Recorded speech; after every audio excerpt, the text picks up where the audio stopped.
प्राचीन काल में एक राज्य था, सौम्यधीर नगरी। उस राज्य पर राजा धर्मसेन शासन करता था। राजा बुद्धिमान था और अपनी प्रजा से बहुत प्रेम करता था। उसकी एक ही संतान थी, पुत्री रत्नप्रभा। एक समय ऐसा आया जब राज्य भयानक अकाल से जूझने लगा। नदियां सूख गईं, अनाज दुर्लभ हो गया। तब मंत्री ने राजा से कहा, महाराज, प्राचीन ग्रंथों में उल्लेख है कि हमारे पूर्वजों ने एक गुप्त खजाना पाताल लोक में छिपा कर रखा था। यदि वह खजाना फिर से प्राप्त हो जाए तो राज्य फिर से समृद्ध हो सकता है। लेकिन उस खजाने की रक्षा एक भयंकर राक्षस करता है। अब तक जितने भी लोग गए, कोई भी लौटकर नहीं आया। तब राजा एक घोषणा करता है, जो भी वीर उस गुप्त खजाने को वापस लाकर हमारे राज्य को बचाएगा, उसे राज्य का आधा हिस्सा और मेरी पुत्री रत्नप्रभा का विवाह पुरस्कार स्वरूप दिया जाएगा।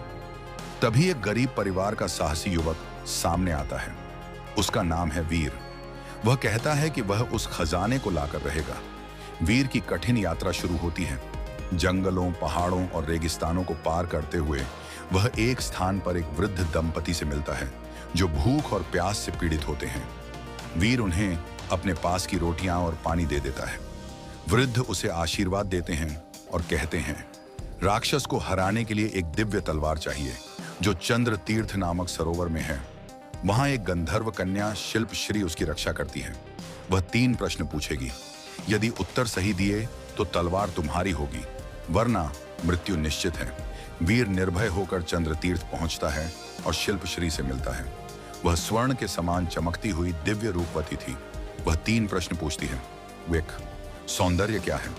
वीर का उत्तर, जो प्रेम बांटे वही सच्चा सौंदर्य है। 2. बल क्या है? वीर का उत्तर, जो दूसरों की रक्षा कर सके वही बलवान है। 3. जीवन की सच्ची जीत क्या है? वीर का उत्तर, जो अपने लिए नहीं दूसरों के लिए त्याग करे वही विजयी है। शिल्पश्री मुस्कुराती है।